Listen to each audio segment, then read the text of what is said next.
सर्वप्रथम 78वें स्वतंत्रता दिवस पर नगर परिषद खगड़िया, जिला परिषद खगड़िया, शिक्षक संघ बिहार, यूथ क्लब खगड़िया, तमाम खेल संघों की ओर से खगड़िया वासियों, राज्यवासियों और देशवासियों को 78वें स्वतंत्रता दिवस की ढेर सारी शुभकामनाएं। हम इस स्वतंत्रता दिवस पर यही कहना चाहेंगे कि हर व्यक्ति कुछ न कुछ काम कर रहे हैं, लेकिन उनकी भावना थोड़ी सी अलग हो जाती है। वो सोचते हैं कि मेरा व्यक्तिगत काम है, ये दूसरे का काम है, लेकिन ये भूल जाते हैं कि हर एक काम हर व्यक्ति से रिलेटेड है। आज हमारा अगर अस्पताल बढ़िया होगा तो वो हर लोगों को फ़ायदा पहुंचाएगा, नगर परिषद बढ़िया होगा हर लोगों को फ़ायदा पहुंचाएगा, जिला परिषद बढ़िया होगा, थाने बढ़िया होगा, कलेक्ट्रेट, ब्लॉक। तो लोग भूल जाते हैं कि ब्लॉक में बैठे हुए लोग अगर किसी का शोषण कर रहे हैं और ये परंपरा अगर बढ़ती है तो वही व्यक्ति वहाँ से जो व्यक्ति ब्लॉक में बैठ करके शोषण कर रहा है, जब वह अस्पताल पहुँचता है तो उसको पीड़ा होती है, वहाँ जाके कोसने लगता है कि डॉक्टर समय पर नहीं आते हैं, डॉक्टर ठीक से नहीं देखते हैं। वही व्यक्ति फिर थाना पहुँचता है तो कहता है थाना प्रभारी ठीक से काम नहीं करते हैं। तो मेरा कहना है कि ये जो परंपरा आप ब्लॉक में बैठ करके गलत करने का बढ़ा रहे हैं, थाने में बैठ करके बढ़ा रहे हैं, तो हमारे समाज के नई पीढ़ी के रग रग में गलत करने की परंपरा फैलती जा रही है। और जो लोग एक जगह से शोषण करते हैं बैठ करके, वो 10 जगह शोषित होते हैं। तो क्या फ़ायदा हुआ? इसलिए हर लोग अपने अपने जगह पर अच्छा काम करें, समाज को जोड़ने का काम करें। जो उनकी ड्यूटी है, जनप्रतिनिधि की जो ड्यूटी है वो ईमानदारी से करें। कर्मियों की, पदाधिकारियों की, आम जन की जो ड्यूटी है वो अच्छे से करें। आप सोचिए थोड़ा सा कि एक जो भी सफाई कर्मी हमारे नगर के अंदर अगर 500 सफाई कर्मी हैं तो 500 लोग सबसे अच्छे हैं जो साफ करने का काम करते हैं, और 1 लाख लोग वैसे जो हमारे सफाई कर्मी साफ करके जाते हैं, कहीं केला का छिलका फेंक देना, कहीं रैपर फेंक देना, जबकि हर जगह पर डस्टबिन रखा हुआ है। तो कोई व्यक्ति अपनी जिम्मेदारी को नहीं निभाते हैं, शहर को गंदा करते हैं, सड़क को गंदा करते हैं, अपने घर के आगे में ही गुटखा खा करके, पान खा के थूकते रहते हैं। उनको ये भी चिंता नहीं होती कि हमारे घर के ही आगे गंदा हो रहा है। और वही लोग जब हॉस्पिटल में उनको दिक्कत होती है, थाने पर दिक्कत होती है, तो सरकार को गाली देने का काम करते हैं, जनप्रतिनिधि को गाली देने का काम करते हैं।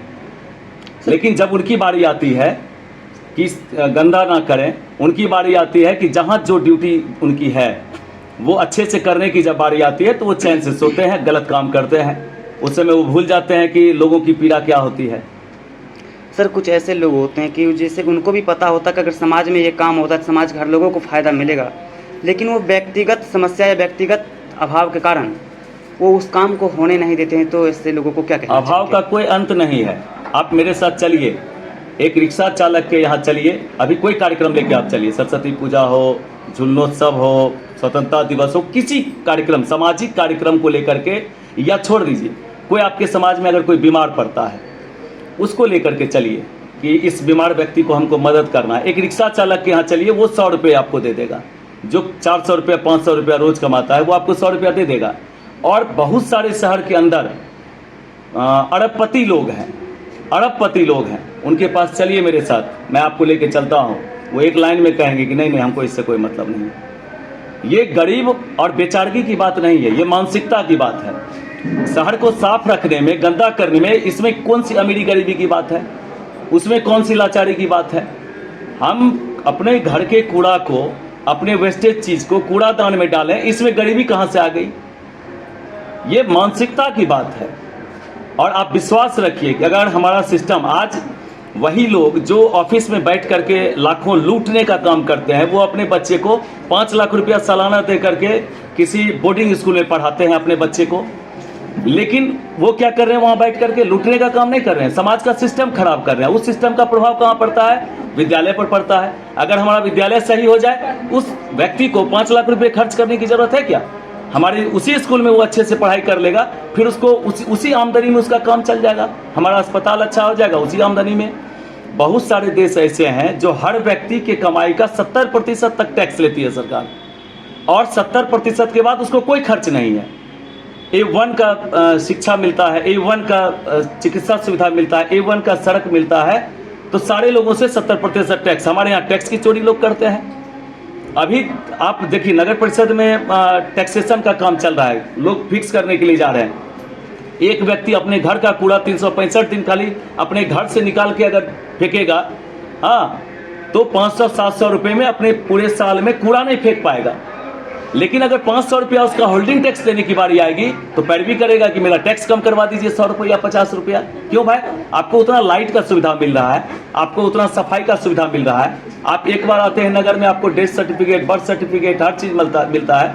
शहर का सौंदर्यीकरण हो रहा है, जगह जगह पर हम लोग कोशिश कर रहे हैं। लेकिन ये तभी संभव होगा जब हर व्यक्ति उसको चाहेंगे, हर व्यक्ति के अंदर देशभक्ति की भावना जगेगी। और देश कोई दिल्ली में नहीं है, देश कोई पटना में नहीं है, देश नगर परिषद में नहीं है, देश हर घर में है, हर व्यक्ति में देश बसता है। भारत हमारे हर व्यक्ति में बसता है। इसलिए हर व्यक्ति, जो भी व्यक्ति अपने घर में बैठ करके भी अच्छा सोचते हैं तो देश मजबूत होता है। सर, जो क्षेत्र बाढ़ से जलमग्न हो चुके हैं, उस क्षेत्र में आप गए थे जहाँ कोई पदाधिकारी तक भी नहीं पहुँचा, वहाँ पे आप पहुँचे, क्या कहना चाहेंगे? लोगों से क्या बातें हुई, क्या उन लोगों वो क्षेत्र बचा हुआ है, आपको लेके चलूँगा। मुरकाही, चम्मन टोला, ननकू मंडल टोला, अम्बा, तारतर, ये सारा चीज़ घूम लिए हम लोग। कल हम लोग गए थे कारू टोल, जंगली, यहाँ इंग्लिश कन्या सोसाइटी टोल कल गए हुए थे। चारों तरफ जलमग्न है, लाखों हजारों लोग वहाँ प्रभावित हैं बाढ़ के पानी से, गंगा के बाढ़ से। तो ऐसे में पदाधिकारियों से हम मीडिया के माध्यम से कल मांग किए थे और आपके माध्यम से भी हम मांग करना चाहते हैं कि सबसे पहले जो संबंधित कर्मी हैं उनको क्षेत्र में उतारें। सिर्फ ऑफिस में बैठ करके काम नहीं चलेगा। मैं गया था, जितना किया गया है उसमें स्टिकर लग गया है विभाग का कि ये सरकारी नाव है।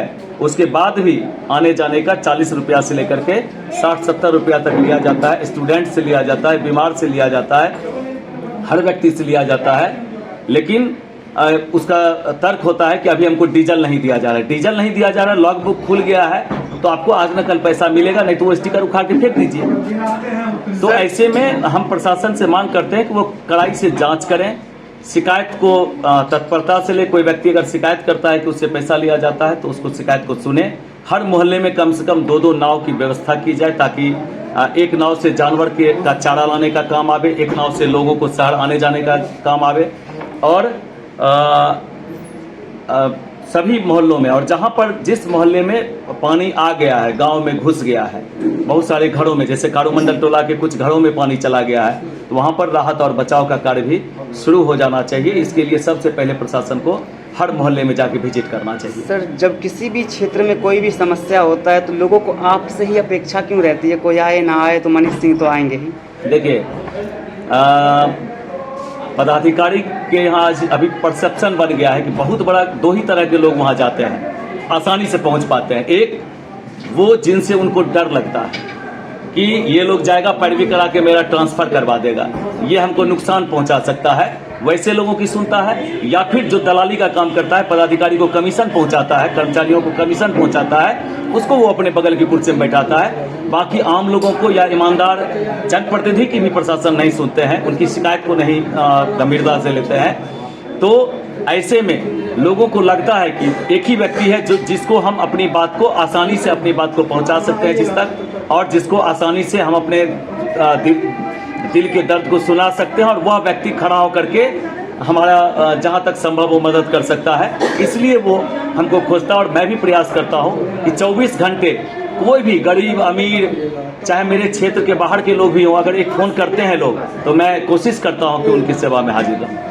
सर, ऐसी प्रेरणा आपको कहाँ से मिली कि गरीब से गरीब तक के लोगों के बीच भी जाकर बैठते हैं, कोई भेदभाव नहीं करते हैं आप? प्रेरणा नहीं, मैं स्टूडेंट लाइफ से ही मेरी एक ग्रुप इवेंट में रहने की आदत रही है।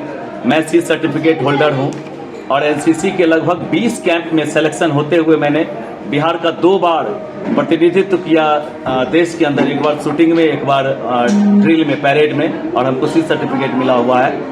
हेलीकॉप्टर पर ट्रेनिंग का सर्टिफिकेट मिला हुआ है। ये लगभग 26 साल पहले, 27 साल पहले की बात है। और 27 साल पहले से, यानी 30 साल लगभग पहले से हमको ग्रुप में रहने की, एनसीसी ग्रुप में रहने की आदत सिखाती है।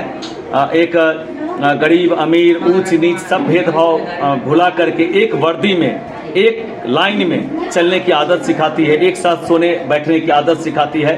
तंबू में महीनों हमने बिताया है, इसलिए हमको बाढ़ का पानी या बारिश का पानी या धूप हमको कोई उससे ये नहीं होता है। तो एनसीसी सभी बच्चों को करनी चाहिए, उससे सामाजिक भावना पैदा होती है। स्कूल सभी बच्चों को करवाना चाहिए। ट्यूशन कितना भी अच्छा हो जाए, बहुत अच्छे टीचर भी आपको घर में पढ़ा दें, लेकिन स्कूल में जो एक सामाजिक भावना पैदा होती है बच्चों के अंदर, वो घर में नहीं हो सकती है। इसलिए स्कूल से जुड़ना चाहिए। सामाजिक कार्यों में जहाँ भोज होता है, शादियाँ होती है, अपने बच्चों को, लोगों को वहाँ ले जाना चाहिए। ये हमारे पिताजी ने किया और तभी से हमारे अंदर समाज के साथ मिल करके चलने की आदत हमारे अंदर पैदा हुई। वो आदत है मेरा। चलिए बहुत बहुत धन्यवाद। धन्यवाद।